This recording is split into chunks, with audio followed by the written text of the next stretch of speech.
Bienvenue dans les cris du penseur, le podcast qui vous invite à plonger dans les profondeurs de la réflexion philosophique et à remettre en question les certitudes qui régissent notre monde. Chaque épisode est une exploration incréée de l'esprit qui cherche à éveiller la conscience, à poser des questions essentielles et à ouvrir des perspectives nouvelles sur des sujets aussi vastes que l'éthique, la politique, la nature humaine et la quête du sens. À travers des dialogues passionnés, des analyses incisives et des références aux grands penseurs qui ont marqué l'histoire de la philosophie, nous mettrons en lumière des concepts souvent ignorés ou mal compris. Que vous soyez néophyte ou philosophe aguerri, ce podcast vous invite à réfléchir, à douter et à vous engager dans une quête de vérité. Dans le cri du penseur, il ne s'agit pas de trouver des réponses toutes faites, mais bien de nourrir la réflexion et de stimuler un esprit critique capable de remettre en question le monde tel qu'il est. Alors, préparez-vous à écouter, à penser et à réagir. Car le cri du penseur résonne pour ceux qui cherchent à comprendre le monde et à se comprendre eux-mêmes. Aujourd'hui, nous allons parler de l'importance de la philosophie au sein de la société. La philosophie comme fondement de la pensée critique. La philosophie, en tant que discipline, est avant tout un moyen de développer la pensée critique. Elle enseigne à remettre en question les évidences et à examiner les présupposés qui sous-tendent nos croyances, nos institutions et nos valeurs. Le philosophe René Descartes, dans ses méditations métaphysiques, a introduit l'idée du doute méthodique, posant la question fondamentale, qu'est-ce que je sais réellement? Et cette interrogation, elle est socle de la pensée critique.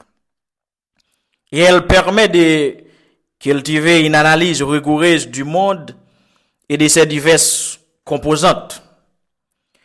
Pour Jean-Paul Sartre, dans l'être et le néant, il va plus loin en affirmant que l'existence précède l'essence. C'est-à-dire que l'homme est d'abord un être qui existe et qui choisit de manière, je dirais, autonome, sans les balises préétablies de la tradition ou du moins des conventions. La philosophie nous aide à voir au-delà des apparences et à questionner le monde avec une conscience aiguisée. L'un des rôles essentiels de la philosophie est de poser les bases de notre compréhension du bien et du mal. Dans la République 380 avant Jésus-Christ, Platon montre que la justice n'est pas une simple convention sociale, mais une réalité qui reflète un ordre moral profond dans l'âme humaine. Il déclare aussi que la justice consiste à faire son propre travail et à ne pas interférer dans celui des autres.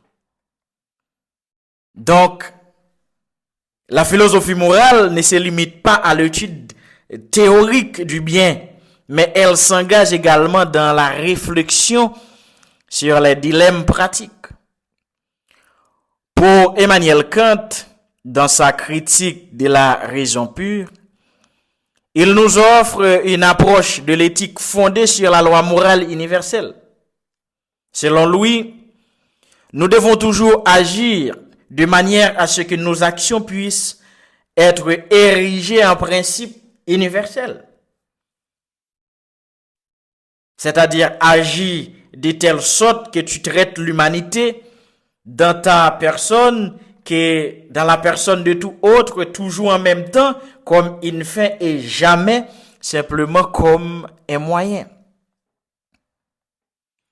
Et si nous regardons les théories politiques qui sont issues de la philosophie, ont une influence directe sur la manière dont nos sociétés se structurent. Aristote, dans sa politique, définit l'homme comme un animal politique et soutient que l'homme est par nature un être social. C'est-à-dire que la philosophie politique nous aide à comprendre le mécanisme de pouvoir et de justice dans une société et nous guide dans l'organisation de la communauté humaine, je dirais. Dans 2 traités du gouvernement de John Locke, il propose que les individus possèdent des droits naturels inaliénables, comme la vie, la liberté et la propriété, et que le rôle du gouvernement est de protéger ces droits. C'est-à-dire que le but du gouvernement est de préserver et de défendre les droits naturels. Et Karl Marx va plus loin dans le manifeste du Parti communiste 1848. Il critique les inégalités sociales et économiques engendrées par le capitalisme.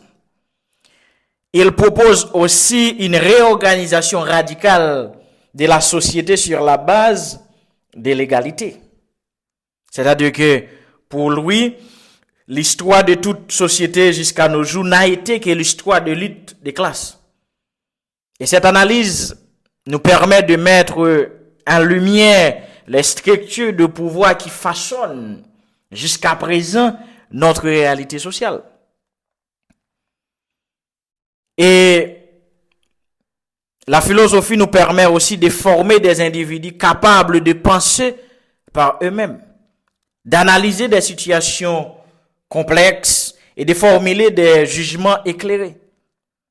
Pour Socrate,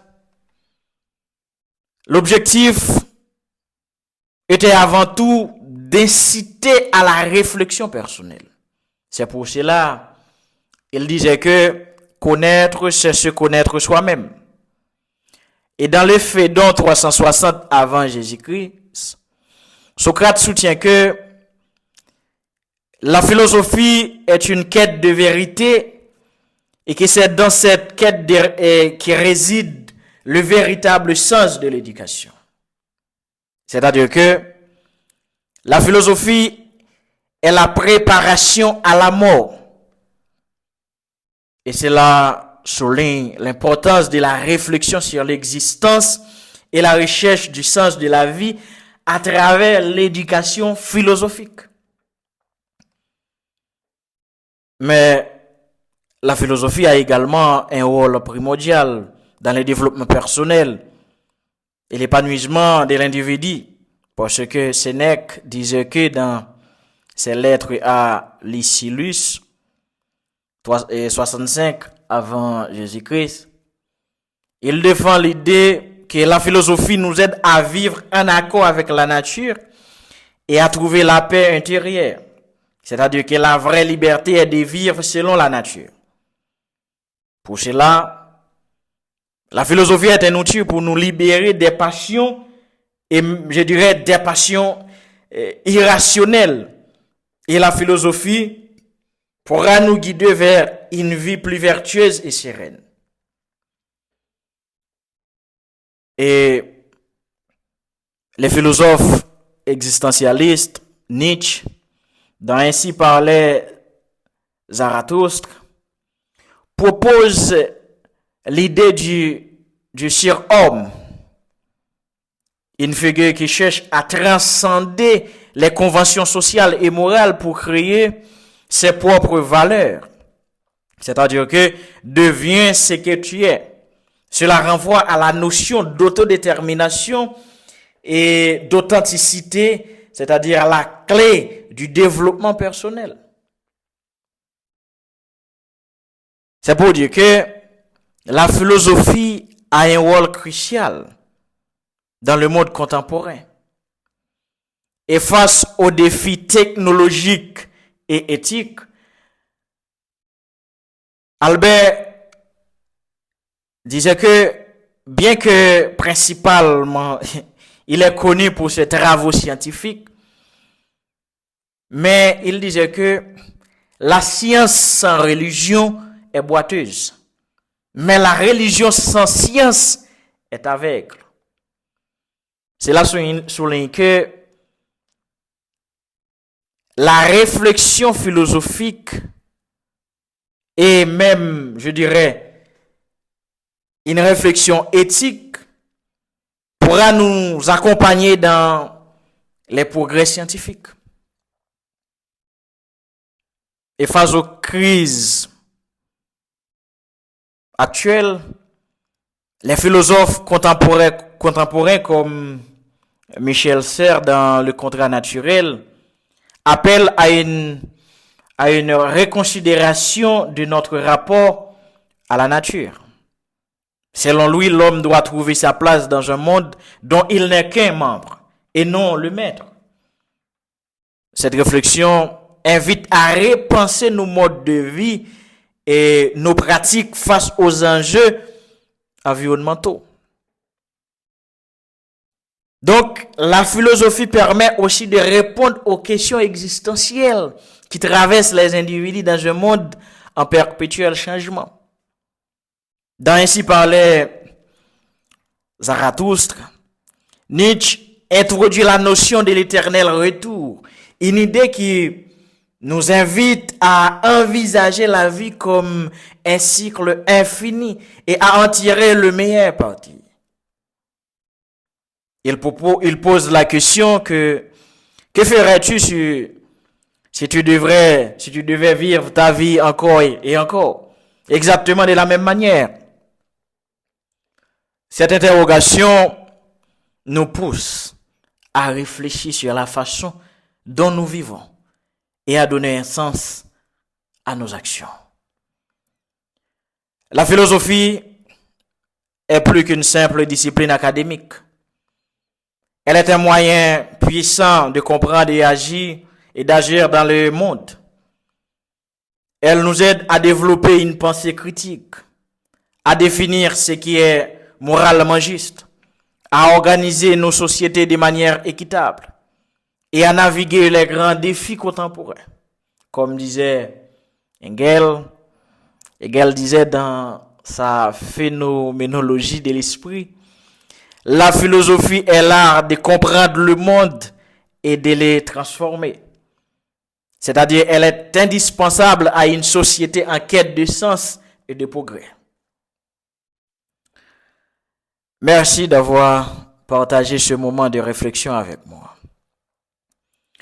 La philosophie ne donne pas toujours des réponses définitives, mais elle nous invite à questionner, à comprendre et à voir le monde autrement. Continuez à penser, à débattre et à explorer. À bientôt pour un prochain épisode. Merci.